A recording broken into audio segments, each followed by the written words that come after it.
ಕಗ್ಗದಾಸಪುರ ಕೆರೆಗೆ ಉಪಲೋಕಾಯುಕ್ತರ ದಿಢೀರ್ ಭೇಟಿ, ಅಧಿಕಾರಿಗಳ ನಿರ್ಲಕ್ಷ್ಯಕ್ಕೆ ಗಂಭೀರ ತರಾಟೆ.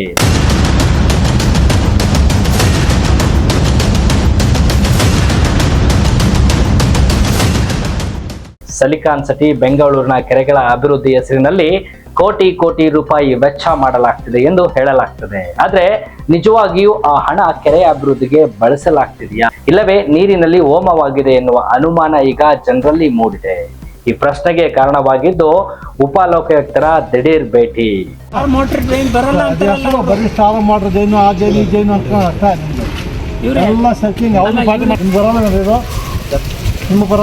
ಅಲ್ಲ ಇವ್ರು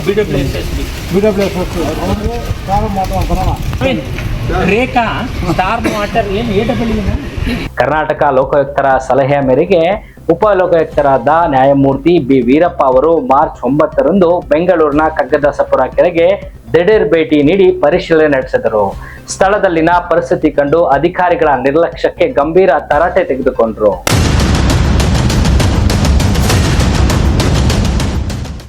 3 ಕೋಟಿ ವೆಚ್ಚ, ಆದ್ರೆ ಕೆರೆಯಲ್ಲಿ ಕಸವೇ ಕಸ. ಬಿಬಿಎಂಪಿ ಅಧಿಕಾರಿಗಳ ಪ್ರಕಾರ ಕೆರೆ ಹೂಳೆತ್ತಲು 3 ಕೋಟಿ ರೂಪಾಯಿ ವೆಚ್ಚ ಮಾಡಲಾಗಿದೆ. ಆದ್ರೆ ಸ್ಥಳದಲ್ಲಿ ಪಾಚಿ, ಪ್ಲಾಸ್ಟಿಕ್ ಬಾಟಲ್ ಮತ್ತು ಕಸದ ರಾಶಿ ಕಂಡು ಬಂದಿದ್ದು, ಸರಿಯಾಗಿ ಕೆಲಸ ಮಾಡದ ಅಧಿಕಾರಿಗಳ ವಿರುದ್ಧ ಉಪಲೋಕಾಯುಕ್ತರು ಕಿಡಿಕಾರಿದ್ದಾರೆ. ಸದರ್ ಕೆರೆ ಅನ್ಬಿಟ್ಟು ಸುಮಾರು 47 ಎಕರೆ ಜಮೀನು ಒತ್ತುವರಿಯಾಗಿದೆ. ಅದು ಸರ್ಕಾರಿ ಜಮೀನು. ಸೊ ಇದ್ರ ಬಗ್ಗೆ ನಿಮ್ಮ ಅನಿಸಿಕೆ ಏನು, ಮತ್ತೆ ನಿಮ್ಗೆ ಇದ್ರ ಬಗ್ಗೆ ಹೇಗೆ ವಿಚಾರಗಳು ತಿಳಿದ್ಬಂತು ಸರ್?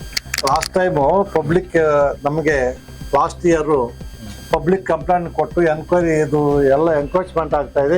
ಈ ಕೆರೆ ಒಟ್ಟು 47 ಎಕರೆ ಇದ್ದು ಅದು ಎಲ್ಲ ಎನ್ಕ್ರೋಚ್ ಆಗ್ತಾ ಇದೆ, ಯಾರು ಏನು ನೋಡ್ತಾ ಇಲ್ಲ ಕಂಪ್ಲೇಂಟ್ ಕೊಟ್ಟಾಗ ಲಾಸ್ಟ್ ಇಯರ್ ನಾನು ಮತ್ತೆ ನಮ್ಮ ಲೋಕಾಯುಕ್ತರು ಮತ್ತೆ ಇನ್ನು 3 ಜನ ಹೋಗಿ ಹೊಸ ಡೈರೆಕ್ಷನ್ ಕೊಟ್ಟಿದ್ದೆ, ಅವ್ರಿಗೆ ಏನೇನು ಮಾಡಬೇಕು ಅಂತೆಲ್ಲ ಮಾಡಿದ್ವಿ.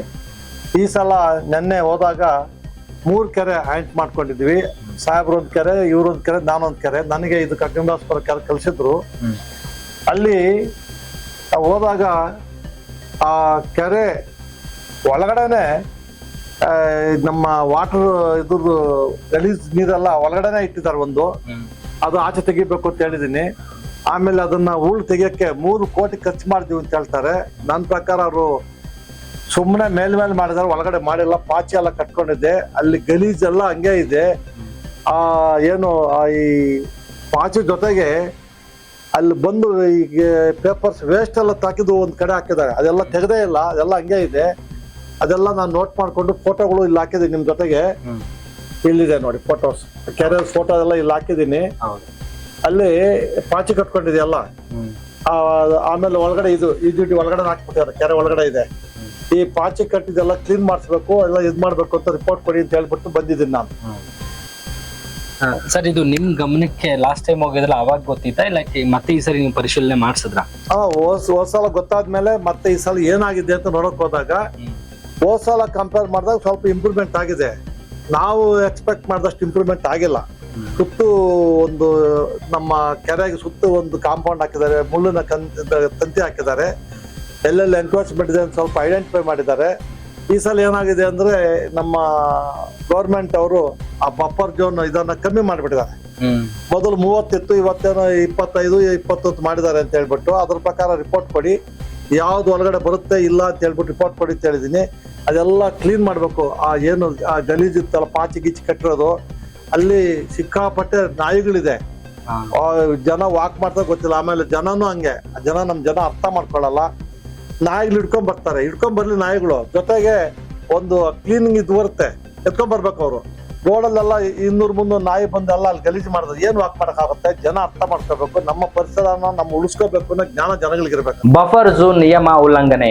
ಕೆರೆಯ ಸುತ್ತ 24 ಮೀಟರ್ ಬಫರ್ ಝೋನ್ ಇರಬೇಕು ಎಂಬ ನಿಯಮ ವಿರುದ್ಧ ಅಪಾರ್ಟ್ಮೆಂಟ್ಗಳು ಮತ್ತು ಕಟ್ಟಡಗಳ ನಿಯಮ ಉಲ್ಲಂಘಿಸಿರುವುದು ಪತ್ತೆಯಾಗಿದೆ.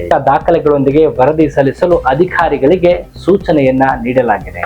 ಮಾಲಿನ್ಯಗೊಂಡ ನೀರು ಮಾಲಿನ್ಯ ನಿಯಂತ್ರಣ ಮಂಡಳಿಯ ಪ್ರಕಾರ ಕೆರೆಯ ನೀರು ಡಿ ಮತ್ತು ಇ ವರ್ಗಕ್ಕೆ ಸೇರಿದ್ದು ಬಳಸಲು ಸಾಧ್ಯವಾಗಿದೆ. ಆದರೂ ಅಪಾರ್ಟ್ಮೆಂಟ್ಗಳಿಂದ ನೇರವಾಗಿ ಒಳಚರಂಡಿ ನೀರು ಕೆರೆಗೆ ಹರಿಸಲಾಗುತ್ತದೆ ಎಂಬುದು ಬೆಳಕಿಗೆ ಬಂದಿದೆ.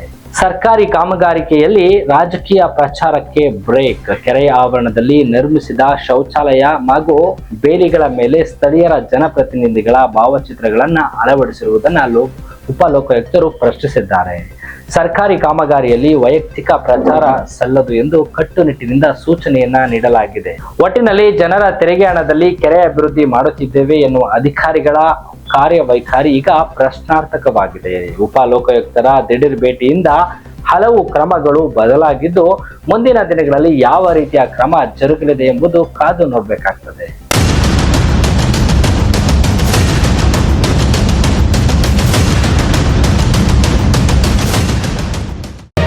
ಮತ್ತಷ್ಟು ಸುದ್ದಿಗಳಿಗಾಗಿ ನೋಡ್ತಾ ಇರಿ ಪಬ್ಲಿಕ್ ನ್ಯೂಸ್ 24x7.